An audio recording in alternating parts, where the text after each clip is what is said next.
তারেক রহমানকে শেখ হাসিনার মতো বানাতে চায় BNP.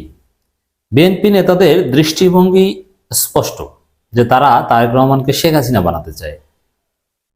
One man party, one man state, আর সবাই পুতুল, অল ইন অল, তার কোনো বিকল্প নেই।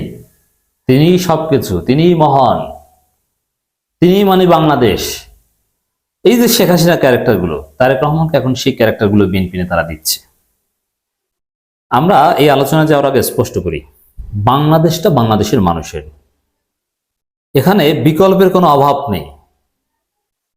বিকল্প কি এবার শিক্ষার্থীরা দেখিয়ে দিয়েছে যে বড় বড় রাজনৈতিক দল বিএনপি, জামাত, তারা হাসিনাকে হটাতে পারেনি, আর এখন ছোট ছোট ছেলেরা সচিবালয়ে যাচ্ছে, তারা দেশ চালাচ্ছে, তারা মন্ত্রণালয় চালাচ্ছে, তারা মন্ত্রী মর্যাদা উপদেষ্টার ভূমিকা পালন করছে। ছোট ছোট বাচ্চা ছেলেরা যারা টিউশনি করতে যেত বিজয়নগর কিংবা পল্টন কিংবা বাড়িধারা, টিউশনির পরিবর্তে এরা এখন মন্ত্রী পরিষদে গেছে, টিউশনি থেকে মন্ত্রী পরিষদে। এর মানে বাংলা, এবং তারা যা করছে, এই যে আসিফ নাহিদদের মন্ত্রণালয়ের যে সফলতা, এটা আওয়ামী লীগ বিএনপির বুড়ো বুড়ো মন্ত্রীও পারেনি। অতএব বিকল্প নেই, অমুকই বাংলাদেশ। আর কে পারবে ঐক্যবদ্ধ করতে? দেখেছেন না কয়েকজন সমন্বয় কিভাবে জাতিকে ঐক্যবদ্ধ করেছে, যেটা বাংলাদেশের ইতিহাসে কেউ পারেনি। অতএব অমুকই বাংলাদেশ, তমুকই বাংলাদেশ, এইসব ফালতু কথা বাদ দিতে হবে। বাংলাদেশের তরুণরাই বাংলাদেশ। তরুণদের মধ্যে থেকে কিভাবে নেতৃত্ব উঠে আসে, তারা কি পারে দেখিয়ে দিয়েছে। এরপর আর সেই পুরনো হাসিনা স্টাইল কথা বলার কোনো মানে হয় না। মানে আওয়ামী লীগের লোকজন কি বলতো যে শেখ হাসিনাই বাংলাদেশ, শেখ হাসিনার অপর নাম বাংলাদেশ, শেখ হাসিনা আসছে বলেই বাংলাদেশ আছে, শেখ মুজিবই বাংলাদেশ, শেখ হাসিনা না থাকলে মনে হয় বাংলাদেশ নাই। তো এখন আছে না? শেখ হাসিনা ছাড়া মনে হয় আওয়ামী লীগ নাই, খালেদা জিয়া ছাড়া মনে হয় বিএনপি নাই। মানে এই চিন্তাগুলো একটা ফেসিবাদী চিন্তা। কোনো ব্যক্তি কখনো মাস্ট নয়। হ্যাঁ, তিনি আছেন, থাকবেন, কিন্তু তিনিই সব, তাকে বাদ দিয়ে কিছু হবে না। মানে এই চিন্তাটা কিন্তু ফেসিবাদকে উৎসাহিত করে। দর্শক, শামসুজ্জামান দুদু বিএনপির একজন বিতর্কিত নেতা, ছাত্রদলের সাবেক সভাপতি। প্রায় উল্টোপাল্টা কথা বলেন, ভারসাম্যহীন কথা বলেন। মাঝখানে বলেছিল যে মাওলানা মওদুদির নাকি ফাঁসি হয়েছিল পাকিস্তান রাষ্ট্রের বিরোধিতা করার জন্য। মানে ইতিহাস শেখান, এই হচ্ছে ছাত্রদল সাবেক সভাপতির মেধা, যে মাওলানা মওদুদির ফাঁসি রায় হয়েছিল পাকিস্তান রাষ্ট্রের বিরোধিতা করার জন্য, মানে পাকিস্তান সৃষ্টির বিরোধিতা করার জন্য। কি উদ্ভট কথা বলছে। এছাড়া 2006 সালে 28 অগস্ট কেন্দ্রিক বিএনপির যে দুর্বলতা, পুলিশ পাঠাতে দেরি করা, নানান কিছু, বা যে মানুষকে হত্যা করেছে আওয়ামী লীগ, সেজন্য বিএনপিরও দায় রয়েছে, এই কথা বলায় তেলে বেগুনে জ্বলে উঠেছিলেন একদিন এই শামসুজ্জামান দুদু। এর মানে বিএনপি কোনো দোষ দেখেন না, তার মন মানসিকতার মধ্যে ফেসিবাদ রয়েছে, আত্মসমালোচনা করতে রাজি নয়।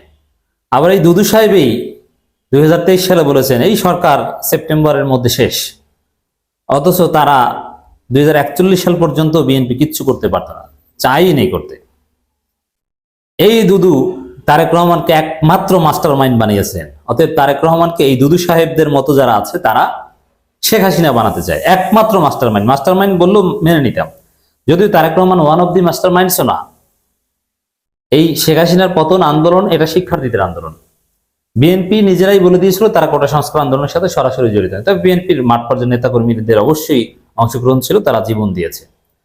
কিন্তু নীতি নির্ধারণ মাস্টার মাইন্ড হিসেবে তাদের কোনো ভূমিকাই নেই, মোটেও মাস্টার মাইন্ড না।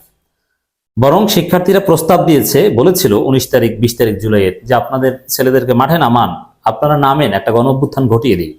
তারা বলছে না, গণ অভ্যুত্থানের কোনো চিন্তা আমরা করছি না। স্পষ্টভাবে আমাদের প্রমাণ আছে, কে বলেছে, কোথায় বলেছে, কার কাছে বলেছে যে গণ অভ্যুত্থানের চিন্তা আমরা করছি না। সে নেট বন্ধ করে দেওয়ার পর সেনাবাহিনী যে ক্র্যাকডাউন চালিয়েছে, তখন এই কথা বলেছিল। এবং তারপর তো বলেছিল যে আমরা কোটা আন্দোলনের সাথে সরাসরি জড়িত নই। আর তারেক রহমানকে একমাত্র মাস্টার মাইন্ড বানিয়ে ফেলেছেন। এখন আবার কি বলছেন দুদু? এই জাতির আগামীর ভবিষ্যৎ তারেক রহমান। এর মানে সবকিছু তারেক রহমান, মাস্টার মাইন্ডও তারেক রহমান, জাতির একমাত্র ভবিষ্যৎও তারেক রহমান। এর মানে তারেক রহমান ছাড়া জাতির ভবিষ্যৎ নাই, এরকম একটা ফেসিবাদী মানসিকতা, যে তারেক রহমানই সব। মানে তারেক রহমানকে শেখ হাসিনার মতো বানাতে চায়। আমরা এই দৃষ্টিভঙ্গির প্রতিবাদ করছি। অবশ্যই বর্তমানে বাংলাদেশের সবচাইতে জনপ্রিয় এবং বড় নেতা তারেক রহমান, এবং 5 আগস্টের পর সবচাইতে ভালো পলিটিক্স করেছেন তারেক রহমান। তিনি উল্টোপাল্টা কোনো কথা বলেননি, হিসাব নিকাশ করে কথা বলেছেন। আমি তারেক রহমানের ভক্ত, কিন্তু তারেক রহমানকে যেভাবে পাম দিচ্ছেন, যেভাবে উপস্থাপন করছেন, ওটা তো শেখ হাসিনাকে এইভাবে উপস্থাপন করেই শেখ হাসিনাকে হাসিনা বানিয়েছিল, ফেসিবাদ স্বৈরাচার বানিয়েছিল। অতএব এটার আমরা নিন্দা জানাবো, প্রতিবাদ করব। বিএনপির ভাইস চেয়ারম্যান শামসুজ্জামান দুদু বলেছেন, এই জাতির আগামীর ভবিষ্যৎ তারেক রহমান। এই কথাটি যদি পার্শ্ববর্তী দেশ মাথায় রাখে তাহলে মীমাংসা হবে তাড়াতাড়ি। তাহলে যত খোঁজাখুঁজি করবে তত শত্রুতা বাড়বে। এটা ভারতের জন্য ভালো না, আমাদের জন্য ভালো না। এটা তারা কি বোঝাতে চেয়েছেন? যে তারেক রহমান আগামী দিনের হেড অফ দ্য স্টেট বা চিফ এক্সিকিউটিভ, প্রধানমন্ত্রী বা যাই হোক, এরকম একটা কিছু হতে যাচ্ছেন। অতএব তার সাথে কথাবার্তা বলে সমাধান করুন। আর বিএনপি অতটা ভারত বিরোধী নয়, তারেক রহমানের সাথে একটা আন্ডারস্ট্যান্ডিং করলে ভারত তাদের স্বার্থ পাবে। আমরা খোঁজাখুঁজি করতে চাই না, ভারতের সাথে শত্রুতা চাই না। এই হচ্ছে বিএনপির আকীদা, বুঝতে পারছেন? মানে তারেক রহমানকে যে আরেক শেখ হাসিনা বানাতে চায়, তারেক রহমানকে ভারতের দালাল বানাতে চায়, সেই প্রস্তাব দিয়েছে দুদু। বিএনপি দৃষ্টিভঙ্গি ক্লিয়ার আশা করি। দেশ যখন ভারতের আধিপত্যবাদের বিরুদ্ধে সোচ্চার, তখন তারেক রহমানের সাথে ভারতকে আপোষ করতে বলছে দুদু। তার বক্তব্যের অর্থ এটাই। দুদু বলেন, বাংলাদেশের জনগণ কখনো ফেসিবাদ মেনে নেয় না। আপনারাই তো মেনে নিয়েছেন দীর্ঘ 15 বছর, কিচ্ছু করতে পারেনি এবং করেনি। যা করেছে শিক্ষার্থীরা করেছে। এর মধ্যে ফেসিবাদ শেখ হাসিনাকে বিতাড়িত করেছে, আবার তারেক রহমানকে এখন বানাতে যাচ্ছেন ফেসিবাদ, তাই না? আমাদের পার্শ্ববর্তী একটি দেশ যারা গণহত্যাকারীকে আশ্রয় দিয়েছে, কোন হত্যাকারীকে বাংলাদেশের রাজনীতি করার সুযোগ সৃষ্টি পায় তারা করছে। এই দেশ ভারত বাংলাদেশের স্বাধীনতা, সার্বভৌমত্ব, গণতন্ত্রকে কোনোদিনও মানতে চায় না। তারা আওয়ামী লীগ ও শেখ হাসিনাকে ছাড়া অন্য কোনো দলকে মেনে নিতে চায় না।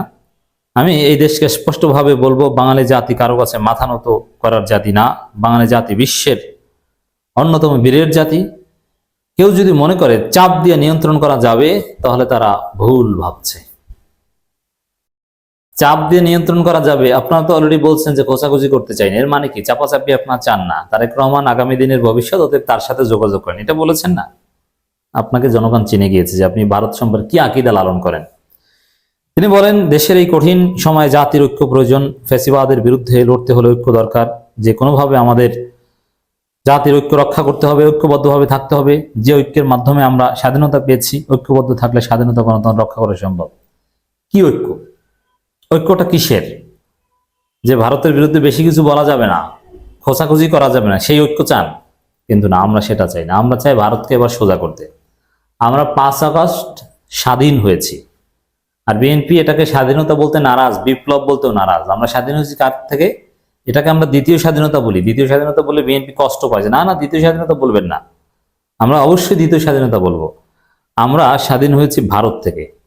আর যেহেতু আমাদের সামনে এক্সাম্পল সেট হয়ে গিয়েছে যে ভারতকে আমরা পরাজিত করতে পারি, অতএব ভারত আমাদেরকে আর পরাধীন করতে পারবে না।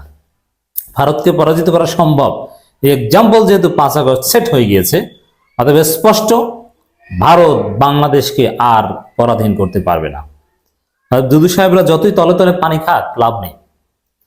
বিএনপি নেতা আরো বলেন, দেশে ছোটখাটো ঘটনা ঘটতে পারে, সেই ছোটখাটো ঘটনা দিয়ে ফেসিবাদের দোসররা যদি মনে করে শেখ হাসিনাকে আবার এদেশে প্রতিষ্ঠিত করবে, তাহলে তারা বোকার স্বর্গে বাস করছে। এদেশের জনগণ কখনো ফেসিবাদের সমর্থন করে না। এদেশের জনগণ যাকে প্রত্যাখ্যান করে তাকে আর কখনো গ্রহণ করে না। এটা শেখ হাসিনা বুঝতে পারেনি না, এই কথাটাও ঠিক না। জনগণ তো আওয়ামী লীগকে প্রত্যাখ্যান করেছিল 75 সালে, তারপরে তো আবার আওয়ামী লীগকে গ্রহণ করেছিল। এর মানে বিএনপির ভুল থাকলে, বিএনপি তো বলছে যে এদের নিষিদ্ধ করা ঠিক হবে না। বিএনপির ভুলে বা অন্য কারো ভুলে যাকে প্রত্যাখ্যান করে তাকে আবার গ্রহণ করার মতো ঘটনা ঘটতে পারে। 1971 সালে জামাত ইসলামীকে প্রত্যাখ্যান করেছিল জনগণ, আবার জামাত ইসলামীকে ব্যাপকভাবে গ্রহণ করেছে। এর মানে ভুল থাকলেও ভুল সংশোধন করে সঠিক পথে আসলে মানুষ গ্রহণ করে। অতএব এই ধরনের কথা, বিভ্রান্তিমূলক থিওরি, এটা হচ্ছে আওয়ামী লীগকে ফিরিয়ে আনার একটা কৌশল হতে পারে। যে না, আওয়ামী লীগ রাজনীতি করুক, নির্বাচন করুক, আওয়ামী লীগকে ভোট দেবে না। কিন্তু না, আওয়ামী লীগ যে আবার ক্ষমতা আসার মতো ভোটও পেতে পারে, এটাও যে বাংলাদেশে সম্ভব, এটা গোপন করার চেষ্টা করছেন দুদু সাহেবরা। নিত্য প্রয়োজনীয় দ্রব্যমূল্য নিয়ন্ত্রণে আনার কথা উল্লেখ করে তিনি বলেন, দেশের সাধারণ খেটে খাওয়া মানুষ কষ্টে আছে, নিত্য প্রয়োজনীয় দ্রব্যের মূল্য আগের মতোই আছে, তেমনটা কমেনি। আমরা এই সরকারের কাছে প্রত্যাশা করি যত দ্রুত সম্ভব নিত্য প্রয়োজনীয় দ্রব্যের মূল্য নিয়ন্ত্রণ করে আনা। আমরাও সেটা চাই, তবে আমরা সুক্রিয়া করছি যে এখন বিএনপি ক্ষমতা নেই। বিএনপি ক্ষমতায় থাকলে আলুর কেজি খেতে হতো 400 টাকা, পেঁয়াজের কেজি হতো 500 টাকা, এমন অবস্থা তারা করতো। আইন শৃঙ্খলা পরিস্থিতি নিয়ে কথা বলেছেন। আমি বারবারই বলি, আইন শৃঙ্খলা পরিস্থিতি ভালো নয়, সন্তোষজনক নয়। তবে আইন শৃঙ্খলা পরিস্থিতির অবনতির পেছনে মূল দায়ী হচ্ছে বিএনপি। বিএনপির কারণেই বিএনপির লোকজনই চাঁদাবাজি, সন্ত্রাসী, ছিনতাই এগুলো করছে। অতএব তারা ভালো হলে আইন শৃঙ্খলা পরিস্থিতি অটো ভালো হয়ে যেত। তারপরও তাদেরকে শায়েস্তা করতে পুলিশের ব্যর্থতাকেও আমরা সমালোচনা করছি। তো দর্শক, দেখলেন যে তারেক রহমানকে কিভাবে শেখ হাসিনা বানাতে চায় বিএনপি। আমরা প্রতিবাদ জানিয়ে রাখলাম।